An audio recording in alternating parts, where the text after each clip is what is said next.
Alors, effectivement, en cours, on est toujours tenté d'aller regarder s'il n'y a pas un petit message important qui est arrivé.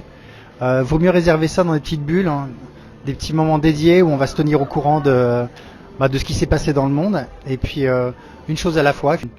C'est pas optimal d'essayer de suivre le cours en même temps que de faire des messages. En fait, on va penser qu'on arrive à suivre les deux en même temps, mais le problème c'est que on n'a pas forcément la lucidité pour reprendre, raccrocher à ce que dit la personne au bon moment. Et donc on peut louper un élément d'explication qui est essentiel et après on va galérer, on va perdre du temps à devoir rattraper. Donc il faudrait cette capacité à plonger pour regarder un message, savoir exactement qu'on va y passer 15 secondes et que pendant ce temps-là, rien ne va être dit d'intéressant. Donc ce qui n'est pas facile. Donc c'est pour ça qu'effectivement, il faut quand même mieux essayer de faire une seule chose à la fois.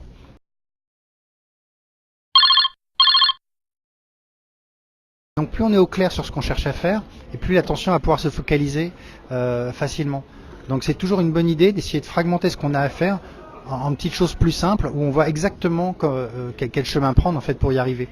Ça évite également la procrastination, c'est toujours un bon conseil. Puis une fois que l'attention est verrouillée et que ça y est, on est engagé, c'est plus la peine de réfléchir comme ça, mais au départ, de penser en termes de découper en petites étapes plus simples.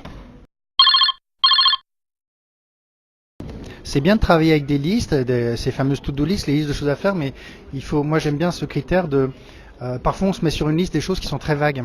Faire mon devoir de maths, faire mon DS, et en fait il faut bien imaginer que ça ne permet pas immédiatement de se mettre en action. Imaginons qu'on me réveille à 3 heures du matin, est-ce que je verrai immédiatement comment commencer cette tâche?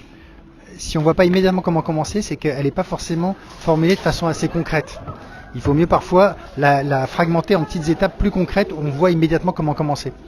Peut-être un bon conseil, c'est de se dire, imaginez qu'il y a quelqu'un d'autre qui va venir faire le travail à sa place, qu'est-ce qu'on lui donnera à faire? Et là, comme ça, en fait, ça permet de changement de posture, ça permet de mieux mettre par écrit toutes ces petites étapes qu'on se donnera à faire au fur et à mesure.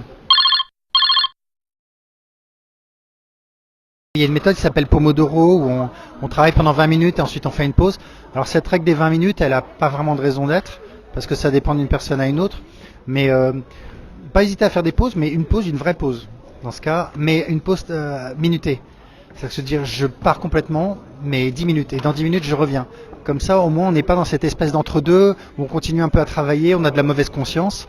Non, on s'évade franchement, on fait ce qu'on a à faire, et on revient. Ça peut être un quart d'heure, mais un temps prédéfini, et puis évidemment pas trop long, parce que sinon on n'arrive jamais à finir ce qu'on a à faire. J'aime bien dire que c'est comme un dessin, quand il y a deux couleurs.